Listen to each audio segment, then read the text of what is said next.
Hey y'all, welcome back to our kitchen and welcome back to another week of What's for Dinner.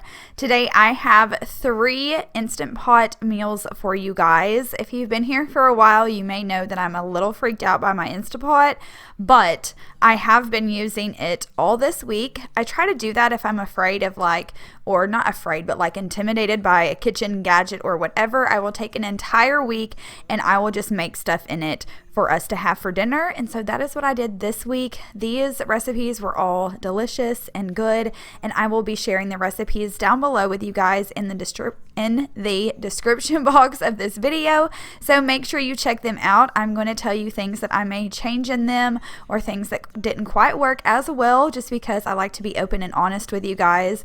I'm not going to share recipes with you guys that I absolutely despise. So anyways, if you're new, I would love to have you subscribe and join my YouTube family. We have so much fun over here, so make sure you subscribe before you leave. It's free. And yeah, let's hop into today's video.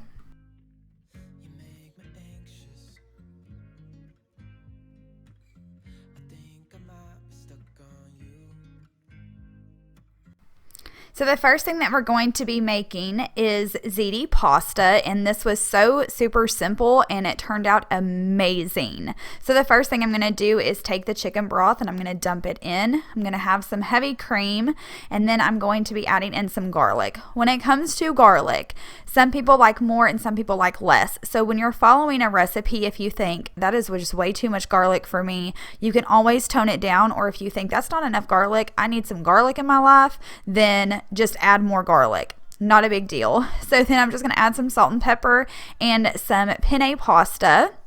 And then I'm going to make sure my noodles are covered, but I'm not going to stir anything. The recipe was very specific on that. So just make sure your noodles are covered, they don't have to be covered completely where you can't see them, but make sure they're covered where they're going to cook. And then all you do is you turn that onto the setting that the recipe called for. It's just literally a few minutes. That's why I love the Instant Pot, because everything is just so fast and easy. And so if you forget to put something in the crock pot, you can come home from work and you can make it in your Instant Pot. That's why I have fallen in love with my Instant Pot.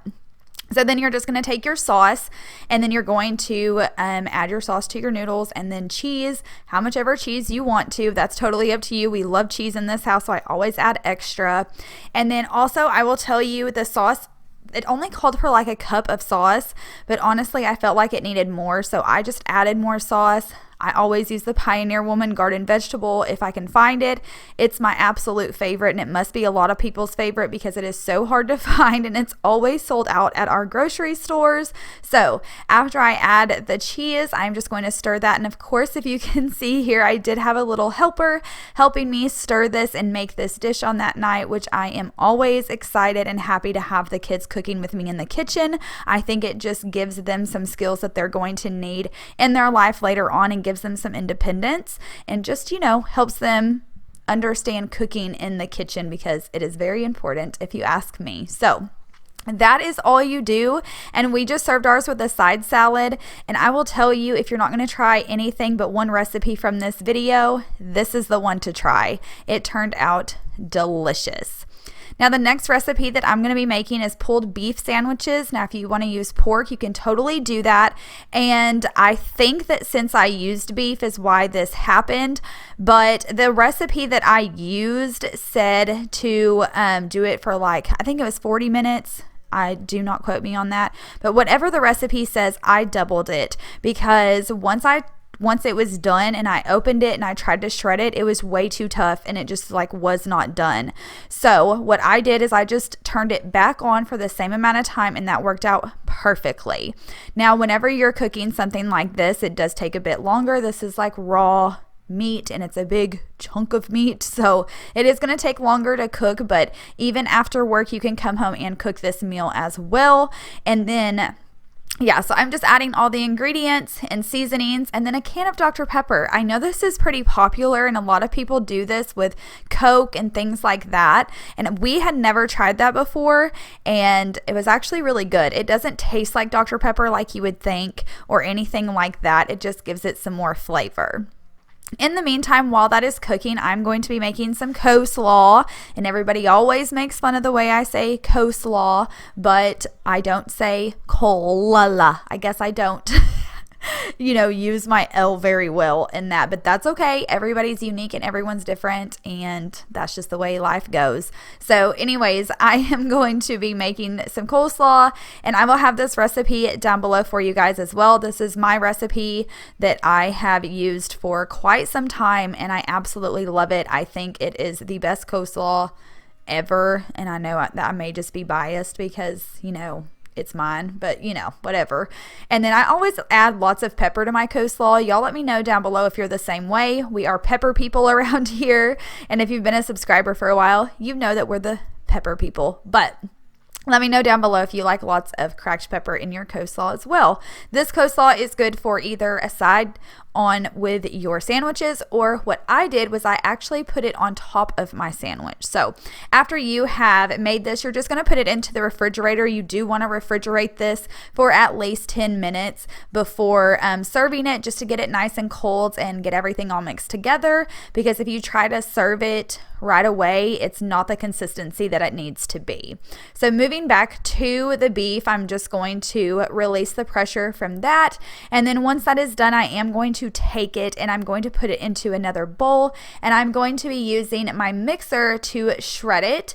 And I have figured out that mixing it with my mixer is so much easier. This did kind of make a mess. I really need to invest in a KitchenAid stand-up mixer, but I just do not want to spend that kind of money. So anyways, this works just as well. It just may make a little mess that I'll have to take time to clean up, but that's okay.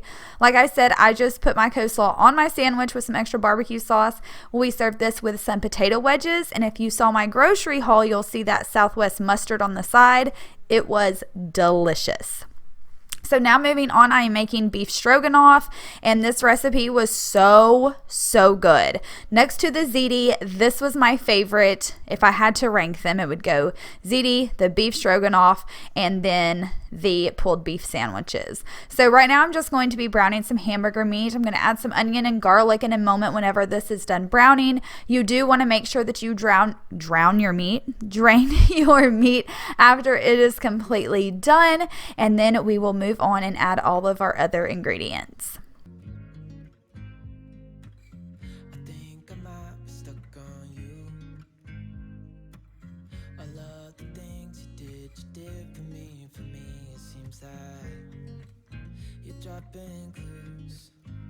There's no need to rush, so let's just take our time.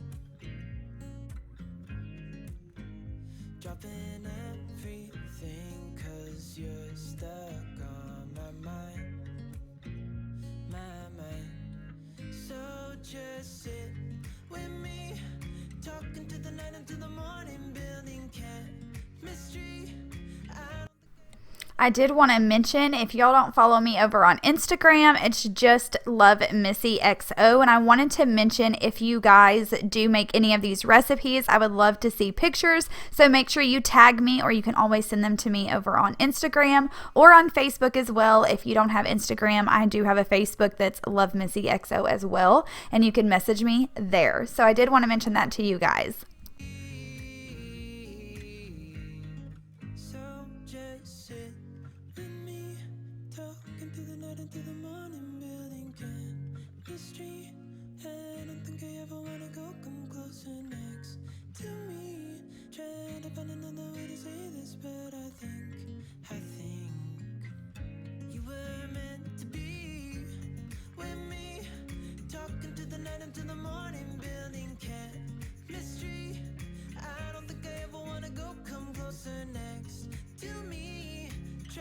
Another way to say this, but I think we were meant to be.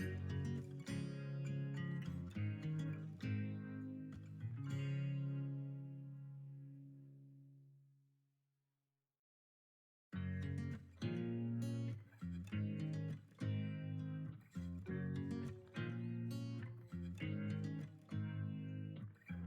make me nervous.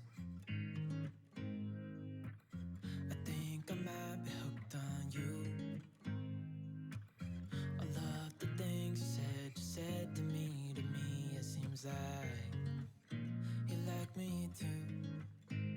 We can So after everything is done cooking in the Instant Pot, you're just going to stir everything around, and then you're going to be adding your sour cream, and that is what is going to thicken it up and make it more of a stroganoff-y taste to it.